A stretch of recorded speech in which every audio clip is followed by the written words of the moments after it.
Define parameters of program. Olá, eu sou a Priscila Franco, voz da Michael Burnham, e você está ouvindo um podcast da rede Trek Brasilis.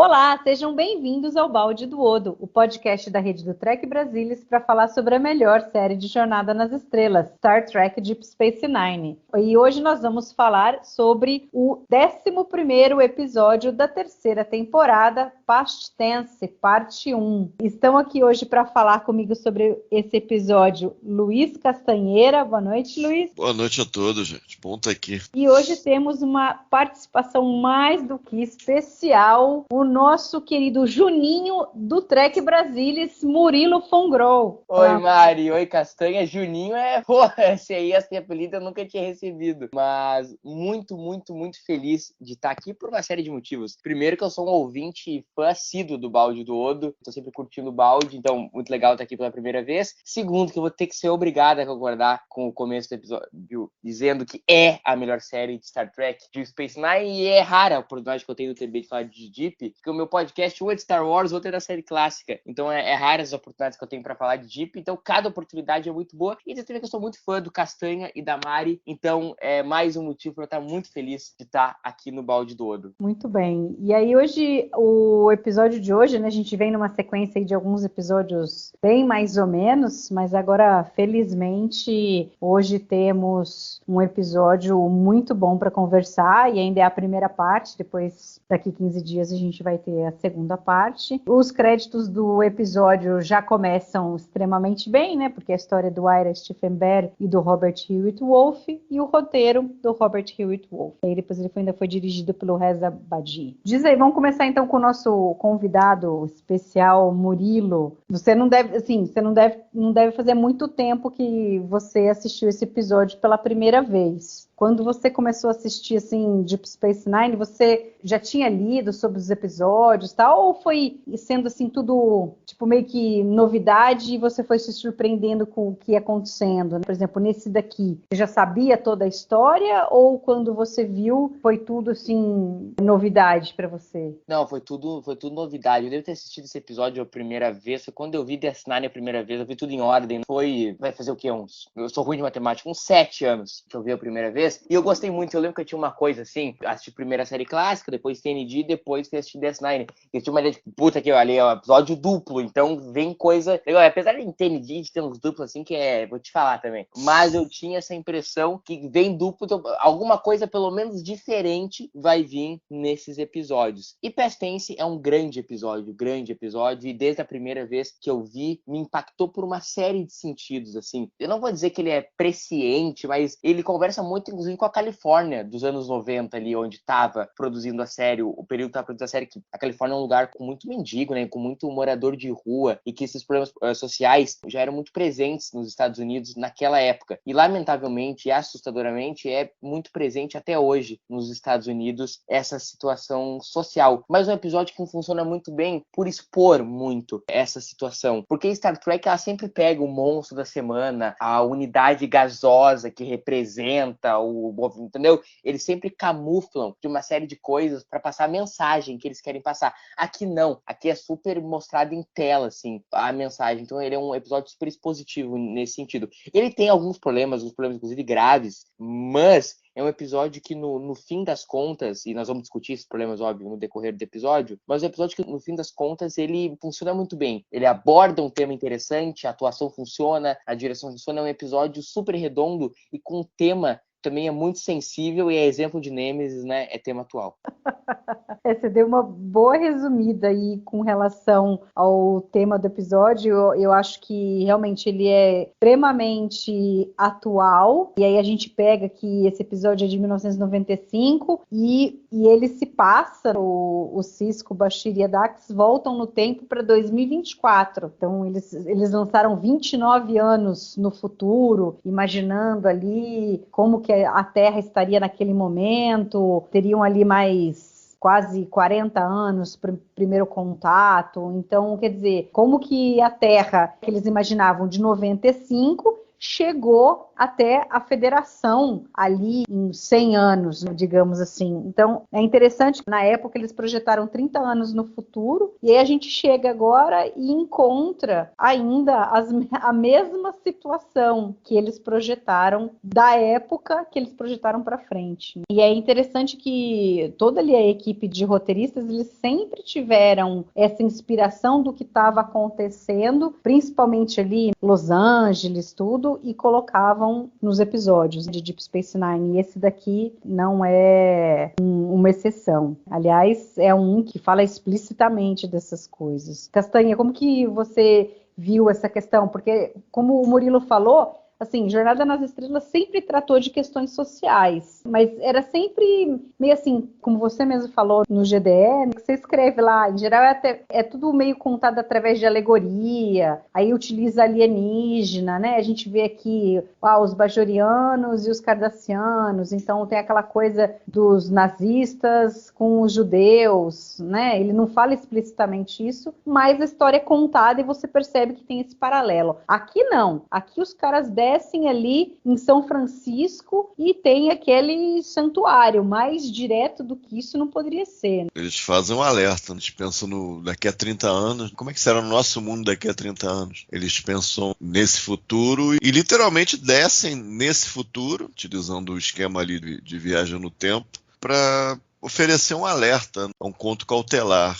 E apesar disso ser uma fórmula um pouco fadada ao fracasso, se você parar para pensar, né? Porque às vezes fica meio over the top, eu acho que esse episódio é surpreendentemente sutil, de modo geral. Ele mostra as coisas, ele fala ali, via o Sisko falando sobre o Bashir, a gente vê a situação que fica clara rapidamente, mas tem umas sutilezas interessantes, por exemplo, E é engraçado, né, quando eu vi o episódio pela primeira vez, eu achava que o Bashir era branco. Uhum. Eu não me ligava que o Bashir não é branco, né? Com o tempo eu percebi, tá, entendi.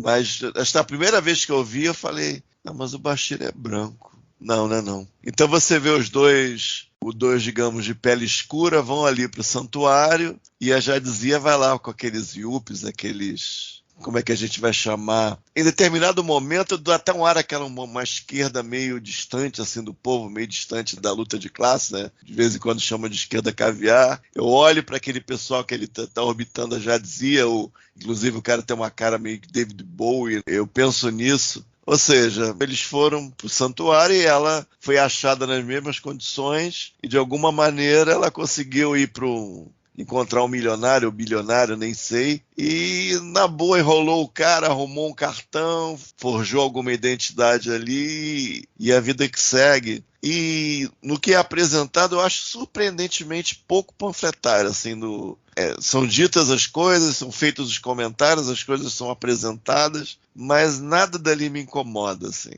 nesse sentido, né? Que meio que você não tem alegoria, você não tem nenhuma indireção, você quer ser direta e você, não, meu Deus do céu, isso vai ser um desastre. Pelo contrário, o episódio funciona muito bem. A gente fala presciente porque os postos de trabalho vão definhar pelo jeito. A gente, naquele momento, não se falava ainda da inteligência artificial, mas agora já se fala. E o que isso vai fazer com esse pessoal aí que não tem trabalho? Vai ter algum tipo de renda universal? O que vai ser feito com eles? Sem assistência médica, porque ali existe a questão da assistência médica ali, porque eles colocam os caras que não têm teto, que não têm emprego, e colocam um monte de doente mental. Você chega a citar isso no texto e mostra o cara lá, provavelmente um esquizofrênico, falando ali clássico profeta urbano. Então colocam isso no mesmo balaio. Então isso é uma coisa que não foi embora. E é engraçado, o Arabé meio que se inspirou, ele via os pedintes, os mendigos e sem teto, sem emprego, quase que como parte ali do cenário do turismo local. Uma coisa um pouco absurda, você acaba achando que tem alguma coisa ali em termos de contação de história, e de fato tem. E de fato, pouco tempo depois, ou quase simultaneamente, eu não sei se foi agora eu reli, mas eu não vou lembrar exatamente se foi uma Câmara de Vereadores de uma das cidades, da própria Los Angeles. Foi o prefeito de Los Angeles.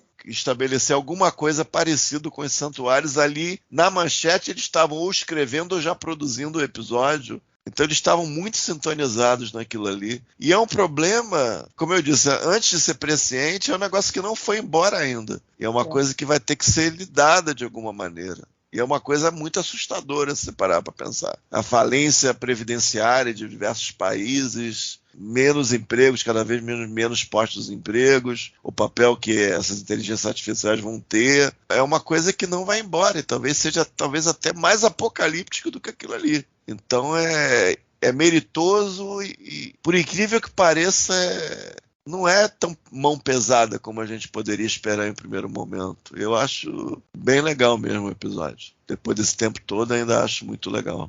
Eu acho que ele discute diversas coisas aqui que são pesadas, que a gente vê isso daí do Aira falando, que ele estava andando na rua e aí ele viu moradores de rua por toda parte se misturando aos turistas, só que os turistas andam como se aquelas pessoas não existissem, como se elas fizessem ali parte do cenário, como você falou, mas realmente não os enxerga. Tem um livro do Neil Gaiman, que para mim é o melhor livro dele, que chama Lugar Nenhum, e que trata exatamente disso. E ele tem toda essa coisa da fantasia, tudo. E assim, como as pessoas não veem os moradores de rua, eles, em algum momento, eles passam a se tornar invisíveis. Porque as pessoas passam e não veem. Então, quer dizer, faz uma baita de uma alegoria ali de que os caras se tornaram invisíveis porque as pessoas não olham mais para eles. Esse livro é fantástico, vale a pena ler. Sabe que tem um amigo da minha família que ele foi morador de rua e ele traz exatamente esse relato de que ele era invisível para as pessoas que passavam ao redor dele. Ele morava na rodoviária de Brasília e ele contando é muito emocionante assim, no sentido de que, cara, a gente passava por ele todos os dias e nunca essas pessoas que passavam por ele todos os dias faziam questão de saber se ele estava bem, se ele precisava de um banho, se ele precisava de comida. E ele faz a seguinte pergunta: quem que dá emprego para um mendigo dentro do mercado de trabalho? Como essas pessoas se recolocam na vida urbana?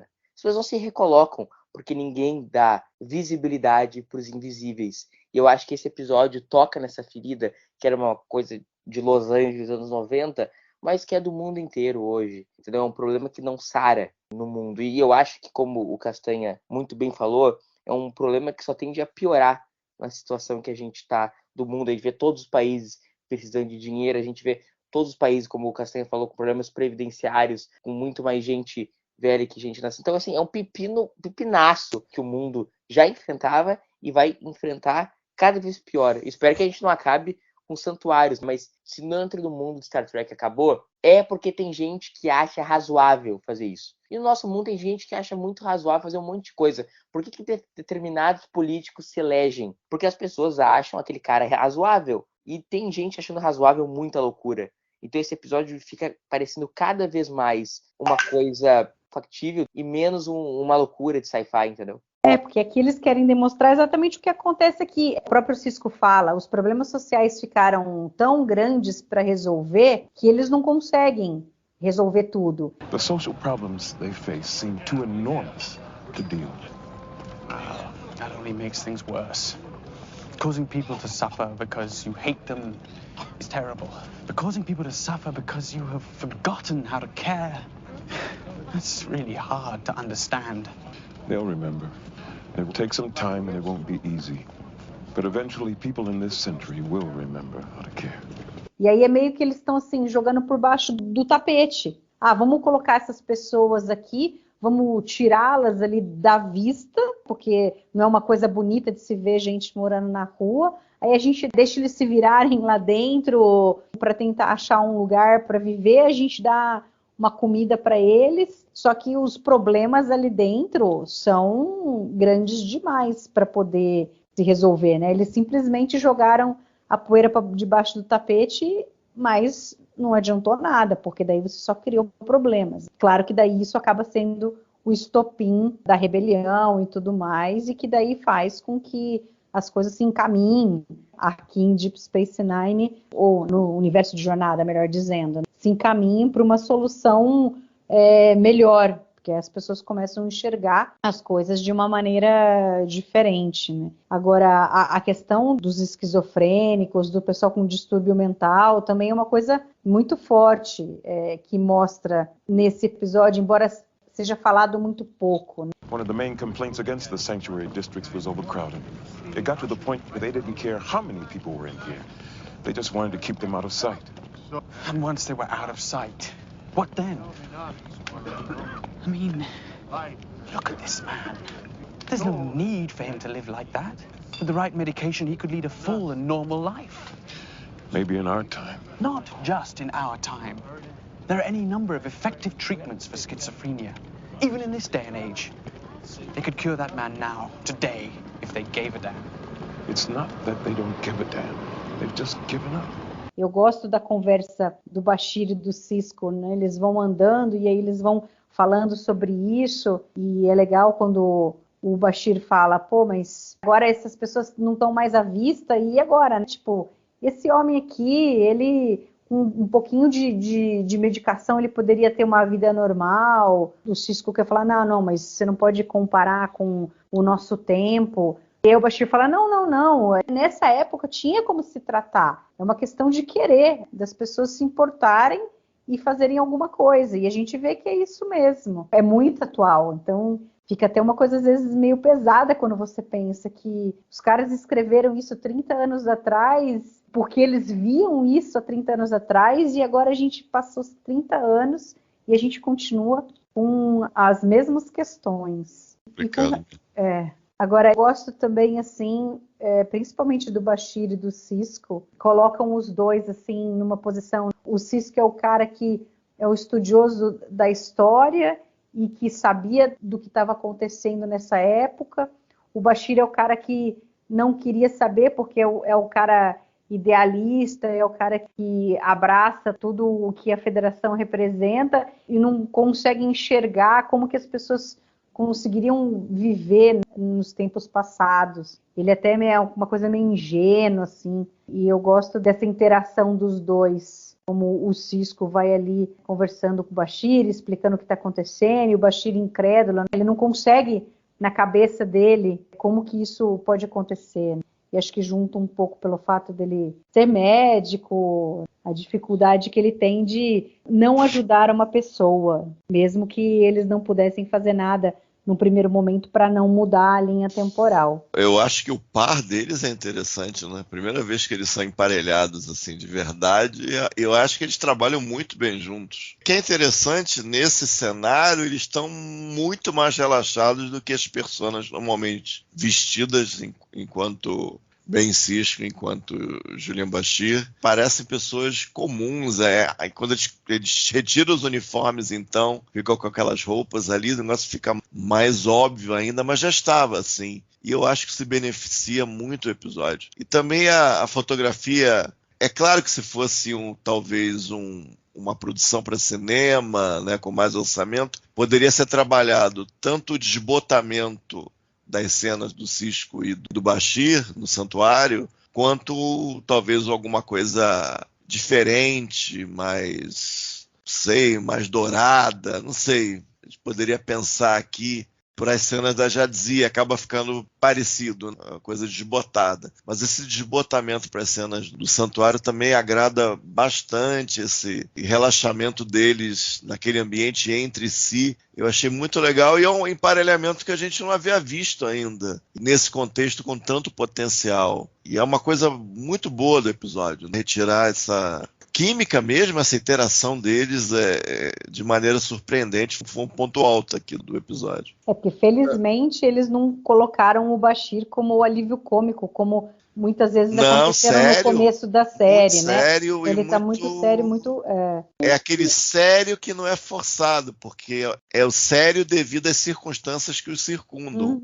Então isso funciona muito bem, porque se você está no apocalipse ou quase, você tem que reagir de acordo com aquilo. Você não pode ser um palhaço naquele meio, ficar muito estranho. Da mesma maneira que está o mundo, salvo raras exceções, você não pode ser aquele deprê irreversível. Então é coerente naquele cenário e é bem legal mesmo. Vocês podem me corrigir se eu estiver enganado, vocês estão acompanhando DS9 aqui episódio a episódio, mas eu sinto que eles encontram o tom do Julian pra série aqui nesse episódio. Eu acho que o Julian que depois vai ter, e o Julian é o meu personagem favorito da série como um todo, é ele, depois de todo o contexto que ele vai ter lá, com a Seção 31, com o Slan, com toda a questão lá dos modificados e tal, eu acho que é o tom que é encontrado aqui em Past Tense, assim, então eu acho que o Bashir nasce um pouco pra série aqui dentro desse episódio, e muito pela relação com o Sisko. Eu acho que é muito sensível o episódio em vários pontos dele, assim, em ser tomadas longas, assim, a câmera vai passando, eles vão conversando, o episódio não é em nenhum momento apressado. Eu comentei até que quando eu terminei de assistir, eu fiquei, puta, já acabou, então o ritmo dele não incomoda em nenhum momento, porque ele não tenta apressar, ele não tenta colocar ação gratuita. Então ele pega aquelas tomadas longas deles caminhando pelo santuário, e tu vê atrás, é um ótimo uso de figurante, que os figurantes ficam ali, eles mostram a coisa acontecendo, porque ficaria meio ridículo tu dizer que tem milhões de pessoas no santuário e tu vê meia dúzia de gato pingado, e eu acho que funciona. E tem uma cena que eu acho muito presciente, assim, para a série. Aí eu não sei de o quanto isso foi presciente sem querer e foi presciente por querer, né? Porque tem uma hora, é uma cena que tá meio de manhãzinha, assim. Não, é de noite, tá de noite já. E o Bashir tá falando sobre o que torna os federados, diferente dos cardassianos, diferente dos romulanos. E se a Frota Estelar tivesse encurralada, tivesse uma situação difícil, ela não seria capaz de fazer a mesma coisa? It makes you wonder, doesn't it?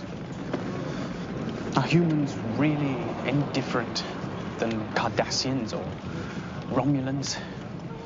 If push comes to shove, if something disastrous happens to the Federation, if we are frightened enough or desperate enough, how would we react? Would we stay true to our ideals, or would we just stay here, right back where we started? E a própria Deep Space Nine, em poucas temporadas, veio responder que ela faria igual ou pior. Essa é uma sequência que é muito cortada e posta na internet. É um momento grande da série, é verdade. Ô Castanha, isso me lembra um pouco aquela cena do The Siege of Ar, número que eu não sei qual é, do sexto ano. 558. Isso, que é um dos meus episódios favoritos da série, que o Quark fala pro Nog sobre o que os humanos são capazes de fazer quando eles têm medo, quando eles sentem um risco, quando eles se sentem ameaçados. Porque os Klingons, os Romulanos, eles não se escondem nenhum, eles são aquilo que eles são, entendeu? Não tem muitas camadas nos Klingons, entendeu? Os humanos, eles se travestem de ser uma coisa que às vezes eles não são. E eu acho que isso é um conceito muito Niner, e que a gente começa a ver... Os humanos federados, não a raça humana. Não, isso que eu quis dizer. Os humanos... Eles têm consciência do passado deles. Né? Isso, não, eu tô falando da questão dos humanos no conceito federado de Star Trek. E eu acho que esse é um conceito muito Nine, vai ter em The Pale Moonlight, The Siege of War, e eu acho que é uma coisa que começa a ser trabalhada aqui em Past Tense jogado. Eu acho que o cara que tá assistindo e ele não sabe como é que a série vai prosseguir, como eu não saberia como a série ia prosseguir lá quando eu vi a primeira vez, ele não deve ter dado a menor bola para esse diálogo, mas vendo com o benefício da retrospectiva, é interessante que a série tenha dado a resposta para a pergunta do Bashir. E mais, o Sisko fez coisas que, enfim, não é hoje o dia de debater isso, mas fez coisas que são apavorantes. E eles estão ali debatendo, entendeu? As Madres Teresas de Calcutá. Entendeu? É muito legal esse diálogo. Todos os diálogos dessa primeira parte entre o Bashir e o Sisko têm pontos muito interessantes. Eu gosto bastante. É bem dirigido e os atores estão tão bem ali, eles acharam essa coisa mais relaxada, meio fora das personas típicas de heróis trackers, naquele cenário ali, com aquela filmagem desbotada, até o Sisko trazer aquele... Devia ser um pão com...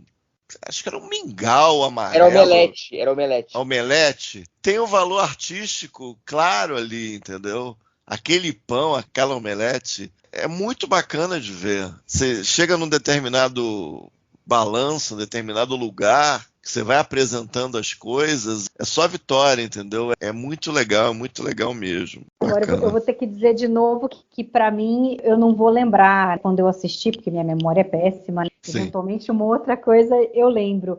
Mas assim, quando o Sisko fala, né, isso aqui é a rebelião Bell, né, vai acontecer daqui uns dias, aí ele fala quem que foi o Gabriel Bell e tal, e aí, assim, algumas pessoas comentam assim, ficou já meio na cara o que ia acontecer no episódio, de que no fim o cara ia morrer, ia ferrar tudo a linha do tempo, o Sisko ia ter que tomar o lugar dele e tal. Vocês sentiram isso daí quando vocês assistiram? Ou acabou sendo uma surpresa mesmo? Assim, e mesmo que tenha sido meio telegrafado tudo, assim, de antemão, eu digo que eu não vejo um problema isso, porque a história toda é contada de maneira muito interessante. Quer dizer, mesmo que você sabe o que vai acontecer, você sabe que no fim das contas a linha do tempo será preservada. Eu acho que o modo como a história foi contada faz diferença. Mari, é uma das coisas que, não vou dizer que me incomodam no episódio, porque tem uma coisa que me incomoda fortemente, depois a gente vai discutir, mas eu não seria a decisão que eu tomaria, por isso que eu gosto mais da parte 1 que da 2. Não que eu não gosto da 2, é que assim, tipo, eu amo a 1 e gosto da 2. Não seria a decisão que eu, Murilo, teria tomado para a sequência do episódio. Eu acho que ficou muito telegrafado, eu preferia que eles talvez acompanhassem todo o desfecho do Gabriel Bell, de toda a situação, mas não vou eu ensinar a Aira Bear a escrever um episódio, né? Então, provavelmente a decisão dele é muito melhor que a decisão que eu teria tomado do episódio que eu teria feito. Mas sim, eu acho que é um pouco telegrafado quando o Sisko conta toda a história lá, e quando o cara com semelhanças físicas muito fortes com o Sisko morre esfaqueado lá. Então, eu acho que ele tem esse pequeno problema, assim, ser um pouco telegrafado, e em termos de gosto pessoal, não seria a continuidade para o episódio que eu teria feito. Mas entre a minha opinião e a opinião do Ira Bear, ficamos todos com a opinião do Ira Bear, né? O ator que faz o Gabriel Byrne, ele fazia algumas vezes o dublê do Sisko. Legal, não sabia. Sim, tem fotos na entrada dele do Memory Alpha. Tem fotos. Dá pra ver direitinho a semelhança com o Avery Brooks. Eu acho que tem as duas opções, acho que tem as duas possibilidades. A pessoa assumir aquele papel histórico ou ser o observador daquele personagem histórico no contexto. Acho que as duas coisas são possíveis. É ver qual seria por exemplo, um Babylon 5, uma das coisas centrais é o Sinclair se apresentar como o Valen, né? Voltar para o passado e aquele Valen que todo mundo falava não sempre foi o Sinclair. É um exemplo. E também um contra-exemplo, por exemplo, o First Contact, que eles viajam ao passado e nenhum deles assume o lugar do Zefram Cochrane, mas eles vivenciam ali a situação do lançamento da Phoenix e conhecem, interagem com essa personalidade histórica. Então os dois são possíveis. Mas na terceira temporada eu acho que seria um pouco inevitável, como eles estavam tentando mostrar um Sisko construtor, investir muito no personagem do Sisko em diferentes frentes ao longo da temporada. Eu acho que era um pouco inevitável ele assumir a persona do Gabriel Bell. Por isso que isso é uma coisa que é o óbvio, que eu acho coerente com o que foi pensado na terceira temporada. Então, não foi uma coisa que nunca me incomodou. É claro que poderia ter mais texturas e tal. É razoável o Sisko conhecer a história? É razoável, sim, conhecer a história, né? A gente vê ele com interesse em história em outros momentos, sim, antes e depois disso daí, é razoável. E ele pensar rápido e assumir o papel dele, eu acho também razoável. Acho que mostra a iniciativa do Sisko e eu vou me colocar ali porque o Gabriel Bell morre. É claro que o Sisko não vai morrer, mas é que tá, se a gente em 99% dos casos, as pessoas que estão ali nos créditos de abertura, o top billing da série, não vai morrer. Então, a questão é eles modificarem, se revelarem de alguma forma pra gente. E nisso eu acho importante para o desenvolvimento do Cisco. Eu acho que ele toma essa posição, uma posição arrojada, coerente com o que estavam tentando fazer com o personagem até ali. E eu achei bem legal ele com aquela escopeta na mão. Para mim tá cool, tá legal. Castanho, mas eu não quis dizer que é uma coisa que me incomoda no episódio. Não, daqui a pouco vai chegar no que me incomoda. Não. Eu vou meter o pau. Não, deixa eu chegar. Provavelmente é a mesma coisa que me incomoda vai chegar, calma no que vai chegar. Mas essa não. Não, essa não me incomoda também. O que eu quis dizer é que tô só diferenciando que a decisão que eu tomaria do que... Não que a decisão seja estúpida e que o episódio ficou uma merda. Não ficou, o episódio é maravilhoso. Talvez a parte 2 não teria o peso dramático que tem se não fosse por essa decisão. Então não é uma coisa que me incomoda. O que me incomoda é outra coisa também, que a gente pode falar. Só para finalizar essa parte aí do Cisco, né, é que é legal que eles chegam ali e ele está todo com uma preocupação de que eles não podem alterar a linha do tempo, que eles têm que ficar quietinho ali, tentar fugir o mais rápido possível daquele lugar, encontrar a Dax e aí resolver como é que eles vão fazer para voltar para o tempo deles. Mas assim, a partir do momento em que ele vê que o Gabriel Bell morreu, ele sabe que ele tem uma grande responsabilidade, primeiro porque foi a presença deles que fez mudar isso daí, e ele sabe da importância do cara, então ele sabe que ele teria que talvez se sacrificar para que a linha do tempo fosse mantida. Então eu gosto assim, dessas decisões que o Cisco toma ao longo do episódio para que a coisa corra como ela teria que ocorrer. Então, aí tem a parte da Dax, ela acaba ficando sozinha, a gente vê um pouco dela. Eu gostei, assim, acho que a Terry Farrell foi bem. Eu gosto, assim, como a Dax faz, né, já ela dizia, faz rápido, né? a leitura uma leitura rápida do eu acho que o tá simbionte... O simbionte, acho que já, pelas contas, acho que o simbionte nasceu em 2008, se eu não me engano. O simbionte já era vivo, inclusive. Então, não sei se isso explica muita coisa, mas ela tinha conhecimento da época, ou leu ali e tal. A minha leitura nem que é por uma questão de conhecimento da época, é que quando se tem 250 anos, tu tem mais, né, o gingado da coisa. Com certeza. Por isso que ela é muito mais safa que os outros dois em reagir à situação. Ela rapidamente consegue absorver quando o cara fala, o Bill Gates de 2024, ela tipo, fulana, não que ela saiba quem é, mas ela é muito safa, e a minha leitura é por causa da idade dela, não que ela conhecesse a história da Terra, né? Ela talvez até conhecesse o cara, mas enfim, isso aí é discutir o sexo dos anjos também. Acho que depois, na segunda parte, ela vai ter talvez um pouco mais de atuação ali, de influenciar a história em si. Nessa acaba sendo uma coisa menor. É legal porque aí eles mostram o outro lado. Enquanto o Cisco e o Bashir estão comendo o ovo com pão, sem talher, sem guardanapo nem nada, ela tá ali na festinha do cara ultramilionário comendo caviar. Então é interessante. Não, mas eu achei legal esse paralelo ali. Ser uma galera que não é a galera reaça, não é a galera conservadora. Isso é que eu achei muito legal. Mas é uma galera que é meio alienada, alienado, né? Alienado.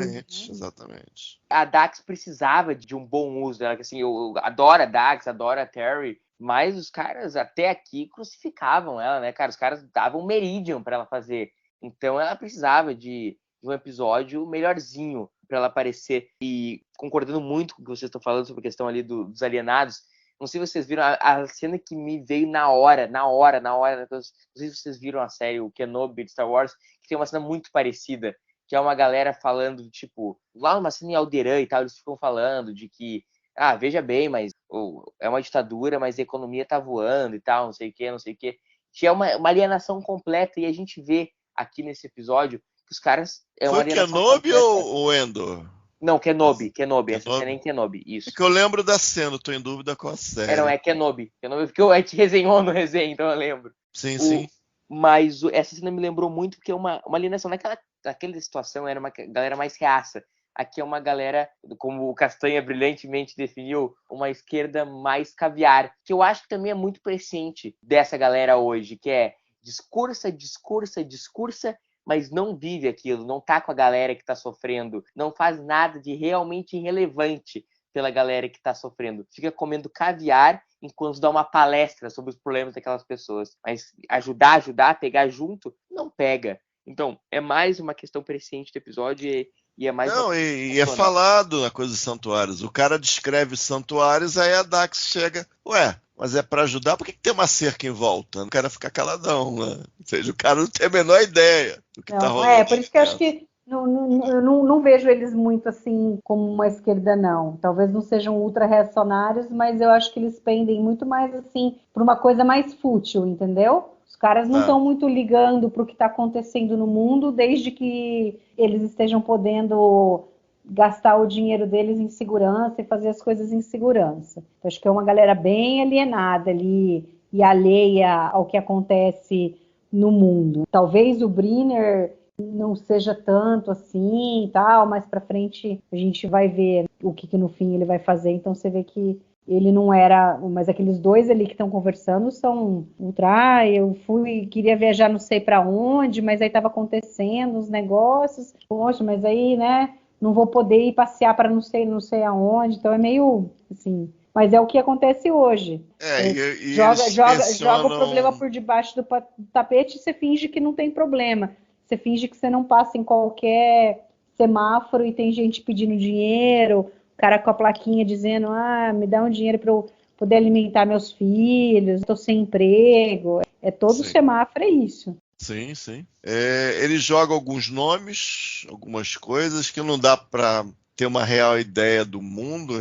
Nada parecido com essa extrema-direita que a gente tem hoje essa nova extrema-direita que a gente tem hoje no mundo que eles apresentaram aqui. Eles colocam os nomes novos trotskistas, novos gaullistas, sei lá, degaullistas na França, jogam algumas coisas, mas é só mais ou menos, né? Não tem muito o que morder ali, é mais uma coisa para preencher os diálogos ali. Não dá para ter uma ideia do que realmente está acontecendo assim no mundo, porque falta pouco para a Terceira Guerra. Na contagem antiga, não sei se Strange New Worlds mexeu nisso, não sei exatamente se está em estado de fluxo ainda, o quanto foi mexido na data da Terceira Guerra Mundial, mas aí eles falam um pouco, talvez 30 anos desse episódio, mas não sei se isso mudou muito, né? E eles mencionam uma coisa aqui, uma coisa acolá, mas não dá para ter uma noção muito além disso acho que eles querem mostrar né? que em outros lugares já está tendo alguma manifestação, quer dizer, não é só ali nos Estados Unidos que você tem essa situação, e que aí a rebelião do Bell que está para acontecer é algo para a história ali dos Estados Unidos, foi algo forte, mas que isso era algo meio que pelo mundo inteiro estava acontecendo. Tem as versões dos outros lugares, provavelmente. Porque para a Terra passar do que ela era naquele momento para um estado em que ela iria entrar para a federação, você tem que acabar com as fronteiras ali. Não dá para ser mais aquela coisa polarizada e tal. Aí o negócio vai virar uma escala maior. O que hoje a gente tem aqui na Terra, a relação entre os países, isso vai virar relação entre planetas. Essa escala que Jornada nas Estrelas faz. No final, tem uma coisa que eu vou tentar falar disso no final, assim, que o Aira comenta sobre o Roddenberry e tal. Vamos falar das coisas ruins ou não? Posso adivinhar qual que é o teu problema, Castanha? Que ver se é o Cara, mesmo que o é meu? o seguinte... Deixa eu tentar adivinhar, ver se é o mesmo que o meu. Tá, não, fala, pode mandar. É o show de horrores de Technobabble da Viagem no Tempo, é isso? Whatever the answer is, it's not in the log. The only unusual thing it recorded was the variance in the annular confinement beam. But you corrected for that. It was a simple adjustment. The beam was just reacting to the accumulation of chronoton particles in the ship's hull. Chronoton particles? They're emitted by the cloaking device. They sometimes become lodged in the ship's ablative armor matrix. But we've used the transporter many times since the cloaking device was installed. There's never been a problem before. I don't know why there should be one now. É claro que qualquer episódio que a gente, inevitavelmente, a gente compara com City on the Edge of Forever, não por ser um episódio grande de jornada. Tem episódios grandes de jornada que você não necessariamente compara do City on the Edge of Forever. Mas esse aqui tem muitos paralelos. Não que The City on the Edge of Forever tem as coisas que você tem aqui. O Spock e o Kirk vão pular sincronizados no Guardião e cair no lugar certinho. 1, 2, 3 e já... esse tipo de coisa. Mas lá as coisas são resolvidas com uma espécie de charme, aquela coisa do mágico que te engana mais gostosinho. Aqui o O'Brien, que faz às vezes do mágico, assim, literalmente, né? Que repara que ele que deflagra, que ele que emite ele pega o canhão da Tecnobabazeira e dispara, geralmente na cara da Kira, e a Kira fica cada vez mais assustada a cada tirambaço. Especialmente ruim é que a coisa do isolamento do fenômeno temporal, que você vê que foi meio naquela base do martelo, da talhadeira para ajeitar aqui e ali, aquela coisa do isolamento que, no caso do Cine on the Edge of Forever, é meio poético, né? Óbvio, o Guardião isola eles ali no planeta.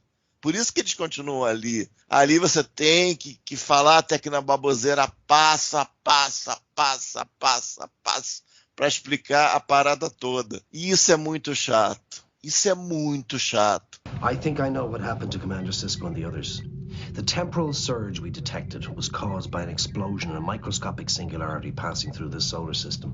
Somehow, the energy emitted by this singularity shifted the chronoton particles in our hull into a high state of temporal polarization. Which means what?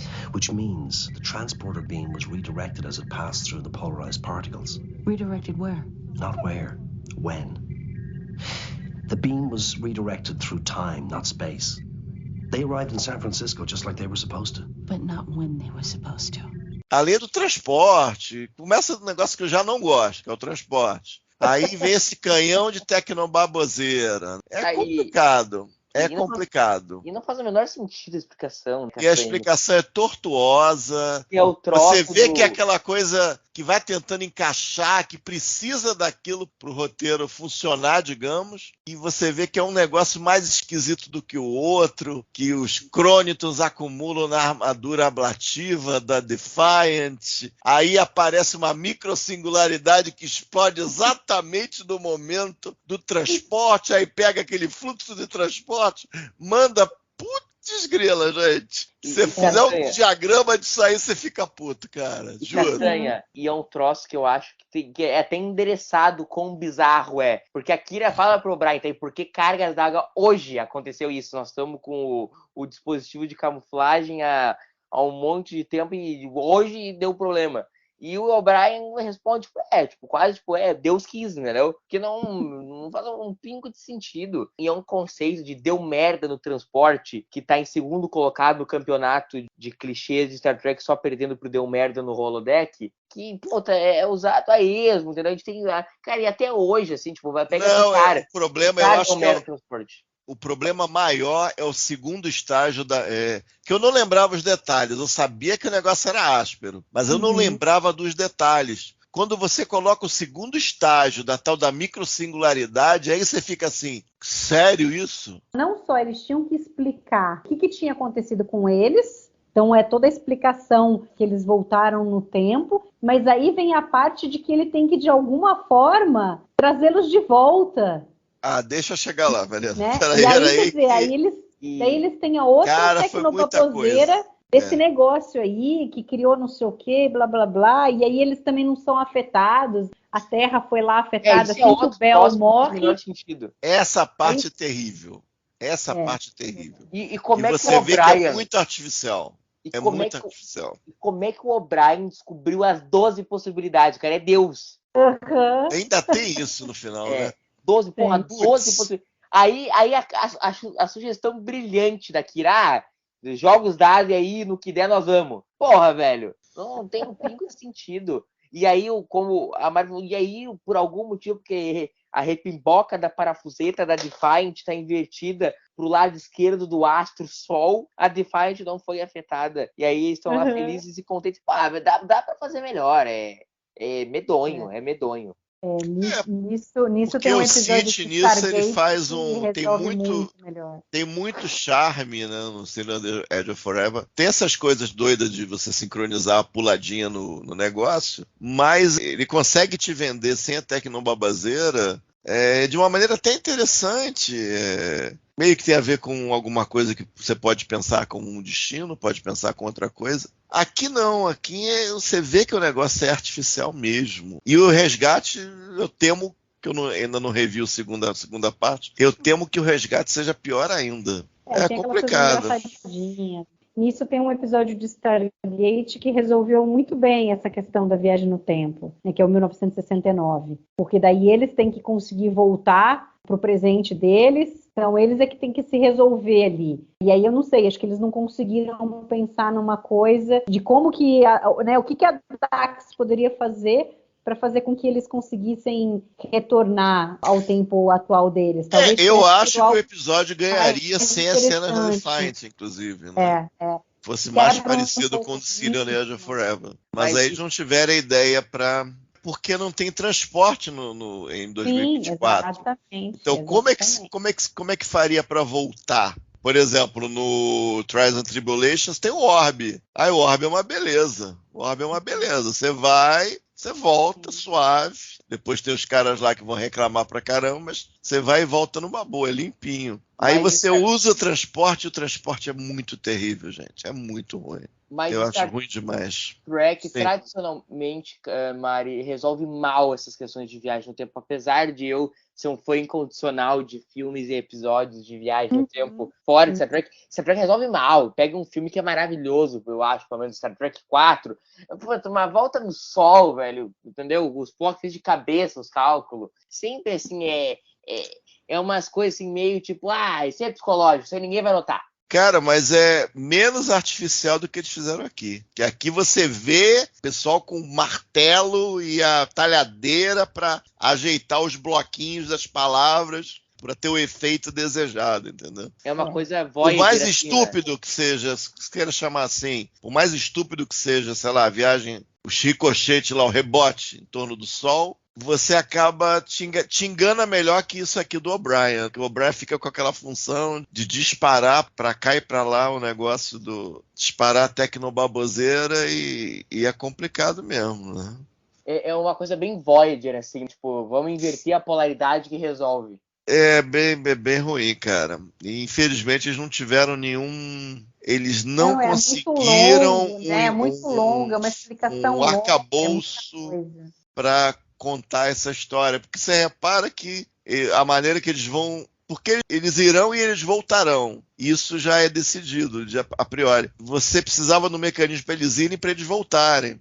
Eles não conseguiram um arcabouço que fizesse isso de uma maneira mais interessante. Essa maneira foi uma maneira ruim. Porque é só ir e voltar. Não é você tentar explorar paradoxo, segundas chances, bifurcações. Não é exatamente por isso. É visitar aquele lugar, ter a história. Eles vão tentar manter a história da melhor maneira. Tudo indica que a história, eles faziam parte da história, que é o entendimento padrão quando acontece esse tipo de coisa. Que eles sempre fizeram parte da história. Entendeu? Então o problema realmente é o enviar e o trazer, que é meio chato mesmo. Ô Castanha, talvez se eles tivessem encontrado uma outra solução, por exemplo, e até uma contradição que eu vou falar agora para um Niner, mas eu não sou lá o presidente do fã-clube dos episódios dos Profetas em DS9, mas se tivesse sido uma viagem feita pelos Profetas, que o Sisko precisasse passar por aquele momento, para a sua jornada, e os Profetas que mandaram, talvez ficasse mais palatável, entendeu? Que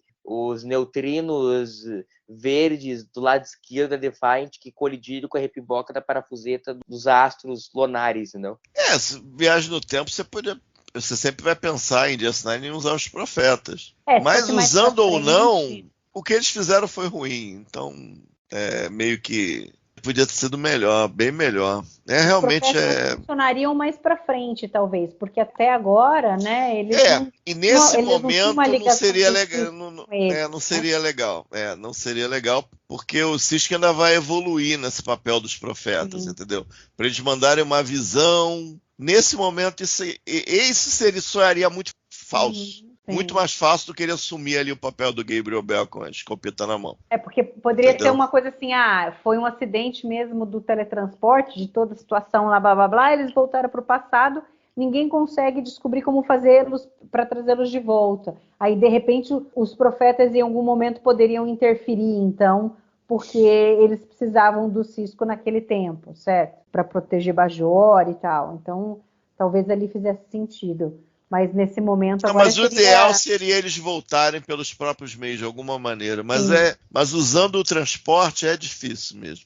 Teria que meio criar difícil, alguma coisa. Talvez teria que ser uma coisa mais longa, eles ficassem mais tempo ali para Dax conseguir. Também ia ter que você repara, por exemplo, se você fizer o contraponto com o episódio de Voyager, que foi algumas temporadas depois, você repara que o que eles fazem? Eles mandam uma nave temporal lá para Los Angeles. Então eles meio que, já tem a tecnologia ali. Então problema para voltar eu não vou ter. É uma forma meio diferente de pensar. Aqui eles tentam deixar o negócio limpo, mas a maneira escolhida no final também foi ruim.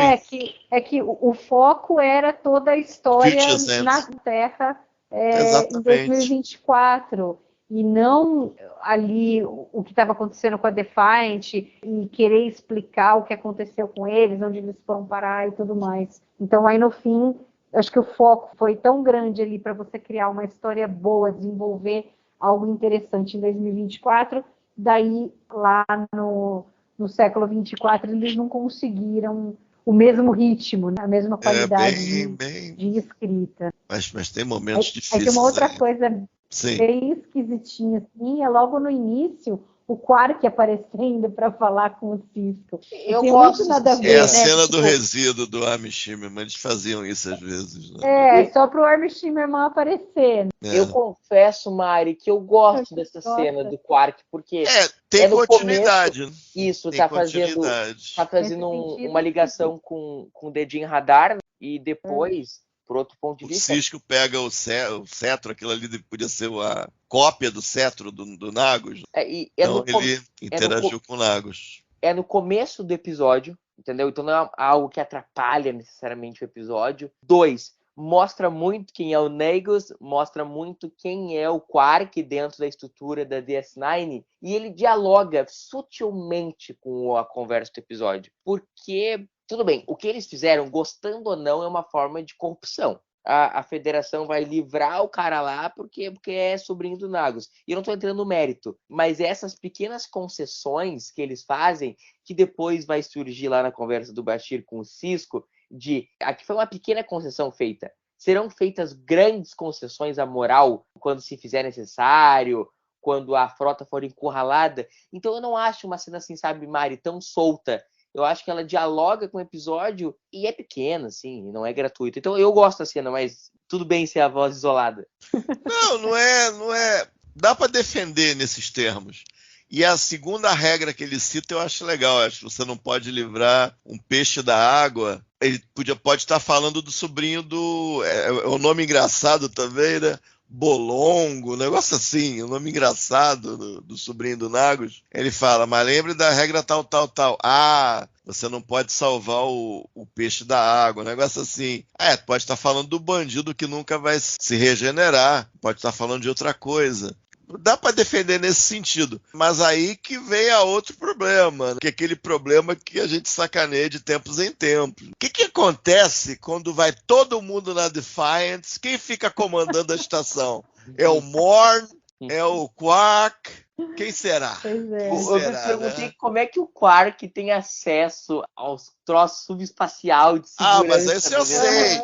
Ele tem o bar dele, ele abre ali, tem um negocinho, ele abre, e ele tem uns pinos, vou chamar de pinos, que ele pega o pino, olha o pino, gira o pino, ele tá lendo alguma coisa ali que eu não sei o que ele lê, enfia, aí pega o pino de volta, vê, gira, enfia ali, e tudo funciona, não sei como. Isso eu já sei, já aprendi. Tem vários níveis de segurança, né, que ele consegue. Vários níveis, Eu acho que era muito fácil de resolver esse problema que o Castanha aponta, que eles estão indo para um simpósio da Federação, que na verdade nada mais clássico de Star Trek, né? Sempre dá merda quando as pessoas estão indo e voltando de simpósio, né? De que proibiu simpósios na Federação. 90% dos problemas surgem em naves auxiliares indo e voltando. Sequestro, né? Ou chamado para guerra, sempre nunca dá certo. E eu, se eu fosse oficial da Federação, eu teria medo de ir para simpósio, porque a chance de dar zebra é altíssima. Mas enfim, é um simpósio da Frota Estelar. Por que o Odo e a Kira estão na Defiant? Pois é, eles nem Mas eles nem vão descer pro jantar, eles vão fazer o menor mas sentido. o Odo talvez tenha sentido, porque ele é da raça dos fundadores, tal, e eles vão falar sobre as questões do quadrante gama. A Kira, de repente, vai ali como a representante bajoriana, porque bem ou mal, Bajor, Deep Space Nine, estão ali na boca da fenda. Deep Space Nine é de Bajor, então pode ser isso, né? Mas eles não iriam ao jantar, não quer dizer que eles não fossem eles só não iam ao das jantar, reuniões, porque daí era uma coisa super ali dos oficiais, que aí, Mas aliás, é uma uma coisa piada, que... gente. No fundo, é uma piadinha. Não dá pra... Eu não vou chegar aqui e ficar 40 minutos tentando sustentar a defesa disso, porque, no fundo, sei lá, não dá. Eles querem ter a galera que eles pagam, tem que estar na nave e tal, pra ter uma história. Paciência. Eu sei quem ficou na segunda. Agora, só se eu estiver confundindo muito a linha do tempo. Me fugiu o nome do cara lá, o chefe de segurança da Federação. Deve ser o Edington. O Edington. Ele é tenente comandante. O Edington. Poderia ser. A gente nunca viu, mas a gente... Não, mas por questão de patente, o Castanha, o óbvio diz que foi ele. Deveria ser. Segurança e tal. Mas eu acho que é o Mor, cara. Eu tenho a ligeira impressão que é o Mor. O Mor chega lá, ele senta no escritório do Cisco, pega a bolinha dele, fica só fazendo embaixada e dá as ordens na galera. E sabe aquele painel que teve uma vez que o Quark e o Ron entraram ali por acidente? Ele manda a mulherada entrar por ali pra falar com ele. É só por ali. O problema do Mor é que ele fala demais pra liderar a nave, né? Isso é um problema. Mas ele dá um jeito, ele tá fazendo uns cursinhos, ele para ser menos prolixo e tal, ele consegue também. Mas esse negócio aí do jantar, tal, quem ia, quem não ia, aí acaba tendo uma triviazinha, né? Porque aí o O'Brien fala que ele nunca foi oficial, ele nunca seguiu a carreira. Que sempre foi uma coisa que todo mundo, do tipo, qual é a do O'Brien? Ele não fez a academia da frota. Na realidade, ele só se alistou para trabalhar na frota, mas sem seguir carreira. Foi só o estagiário, só fez o CPOR e tal. Ele é pracinha. Que também é meio estranho, mas tudo bem, ele é praça. Mas é porque é que nem nos Estados Unidos, que você pode fazer academia e aí você segue a carreira. E aí tem os caras que só se alistam e que assinam um contrato lá de 1 ano, 2 anos, 3 anos com o exército, né? Aí o cara vai ser isso e aquilo, e a hora que acaba o contrato, acabou. Não sobe de patente, nada. Então aqui acho que é meio... O Leandro que gosta disso. Eu não sei se o O'Brien recebeu alguma promoção. Mas foi em DS9 que ele recebeu aquele negocinho que parece umas divisas de sargento. E quando ele aparecia na TNG, ele tinha a hora que ele tinha pin de segundo tenente, eu acho. Ele apareceu com, acho que um pin de primeiro tenente. Então acho que só em DS9 que ele apareceu com aquele negocinho e eles tentaram falar dos homens alistados na Frota Estelar. Aí ele fala explícito, não sei se ele tinha falado antes disso. Não, acho mas que aquele foi explícito. Vez. Primeira vez mesmo. Então ele falou claramente que ele nunca desejou ser oficial, ele sempre quis evitar essas coisas e tal. E a outra coisa é que logo no comecinho também o Cisco fala que é sempre bom voltar para casa, tal, vou visitar a minha irmã. Então a gente fica sabendo que ele tem uma irmã. A gente nunca viu, né? Eu acho que tem duas, se eu não me engano. Acho que tem duas. E aí é interessante do tipo, ele tá indo para a Terra, vai visitar a irmã, mas não vai visitar o pai. Então, acho que até esse momento talvez fosse aquela discussão que a gente teve, né, quando ele em The Alternate... É o pai de Schrödinger, né? O pai tá vivo ou tá morto, né? Ele fala enquanto você não visitar o restaurante, você não sabe se ele tá vivo ou tá morto. Não sabe se ele tá vivo ou tá morto. Até esse momento eles estavam dando a entender que realmente o pai do Cisco era falecido. Até que resolveram fazer com que ele, na realidade, era vivo. Castanha, tem mais alguma coisa desse episódio que você gostaria de comentar? Você falou que ia falar mais alguma coisa. Porque eu sempre falo que se eu fosse fazer 2 séries de jornada, se me dessem a chave da Lamborghini, uma seria um reboot da TOS, da TOS, que arrumaram um reboot aí diferente, mas que eu acho legal, eu vejo mérito. Apesar de eu achar... Eu sou rebooteiro mesmo, comigo é reboot mesmo. E a segunda coisa é porque é uma falha em Jornada. Existe uma deficiência em Jornada de dizer como é que as coisas chegam lá. Jornada mostra o antes e mostra o depois, não mostra o durante como regra. Então eu fico pensando assim, o Ira Behr fala, tem algumas citações na página do Memory Alpha do episódio, que ele fala, isso foi mais uma das coisinhas, como o Demaquis, como eventualmente seria a sessão 31, que ele discute Jornada, como é que a coisa veio de cá e chegou lá. Quais foram os passos tomados? Então, uma série assim, uma série até histórica, assim, me fascinaria, eu gostaria de ver. Porque você percebe, por mais que tivéssemos a revolta do Bell e tal aqui, e talvez outros movimentos ao redor do mundo, na França e em outros locais, 30 anos depois, na cronologia, eu não sei até que ponto resiste com a chegada de Strange New Worlds, teremos a Terceira Guerra Mundial, e isso atrasaria as coisas. Então tem pontos assim muito importantes que poderiam ser tocados. Para chegar lá, teriam que ser todos eles. Seria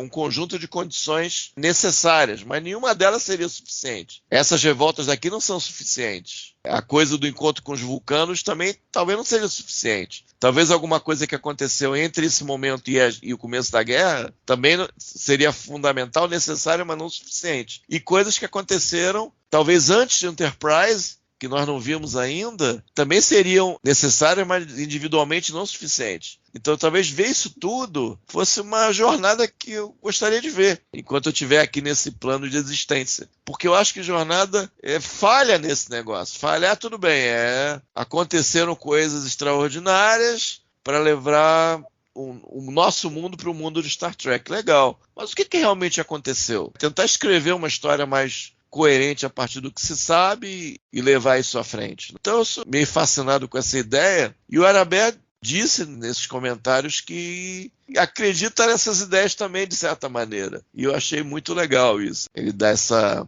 Nesse caso é nem uma cutucada no Roddenberry, é mais um comentário e encontrar um espaço para desenvolver, dar uma contribuição para o grande ethos aí de Star Trek, né? E eu acho isso muito legal. Eu acho que é uma contribuição importante, essas revoltas do Bell e nesse futuro próximo. E mesmo que o mundo ali não é bem o nosso mundo, né? A tecnologia não casa muito bem. Rede social, eles não tentaram nada de rede social, não tem extrema-direita ali, pelo menos não visível. Tem gente muito pobre, muito empobrecida, sofrendo muito. O pessoal da segurança é tão vítima quanto a galera que eles ajudam a cercar ali. Isso tudo é muito legal. Mas talvez se alguém conseguisse fazer uma série que colasse vários desses momentos, poderia ser uma série que seria original mesmo, porque não é característico de Star Trek. Então eu queria comentar isso porque talvez um dia façam, quem sabe.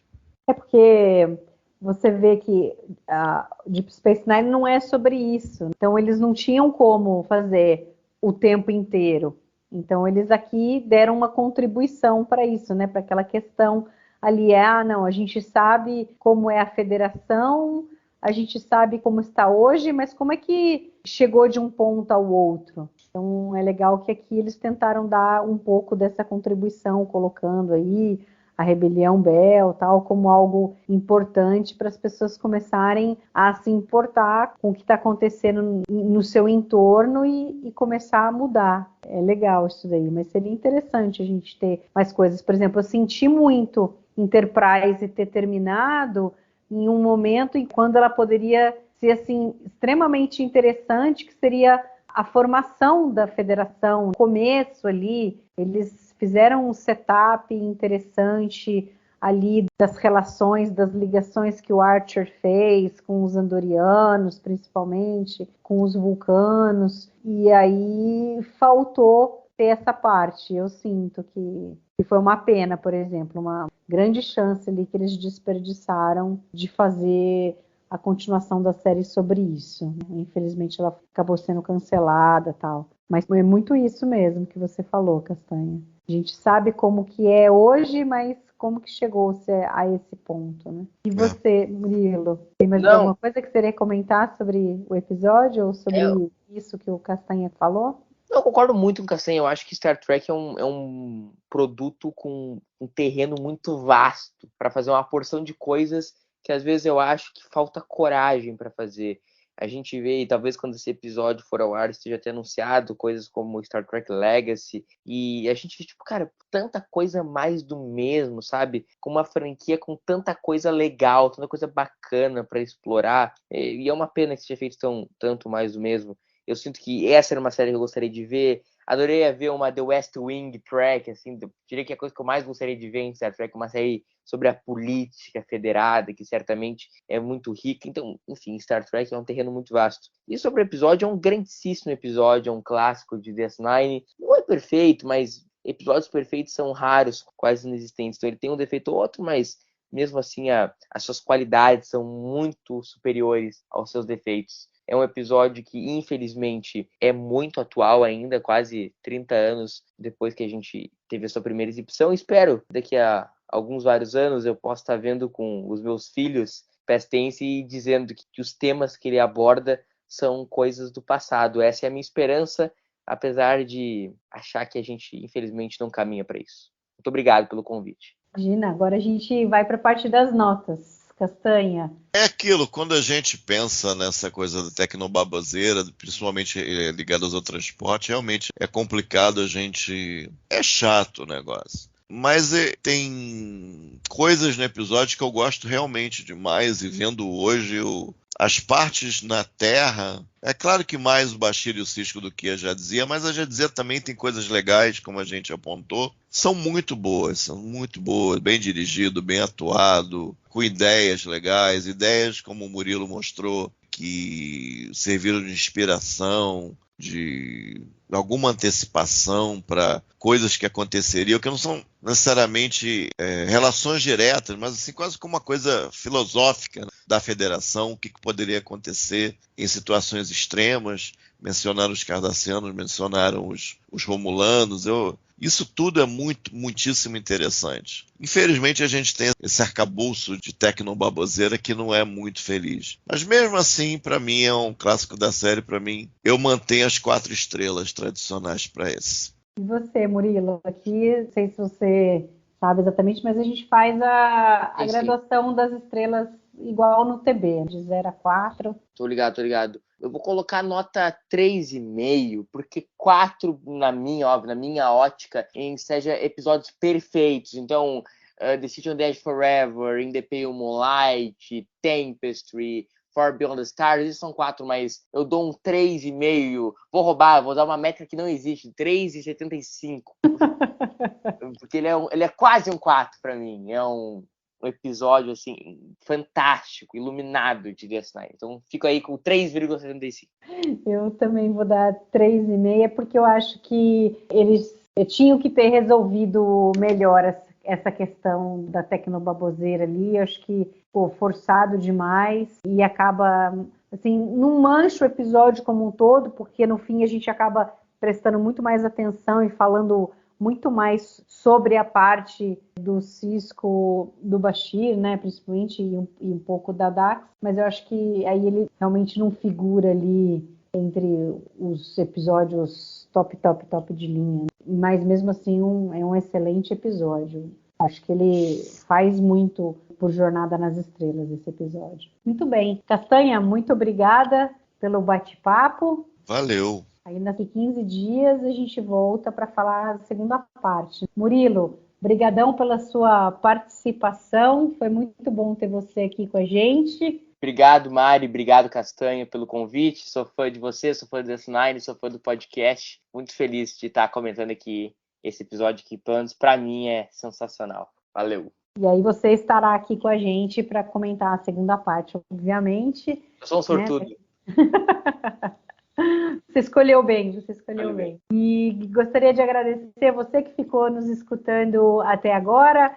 Não deixe de comentar sobre o que você achou desse episódio, das nossas opiniões. Pode ser lá na página do Trek Brasilis, pode ser lá no YouTube, na seção lá de podcast, tem todos os episódios que foram lançados até agora.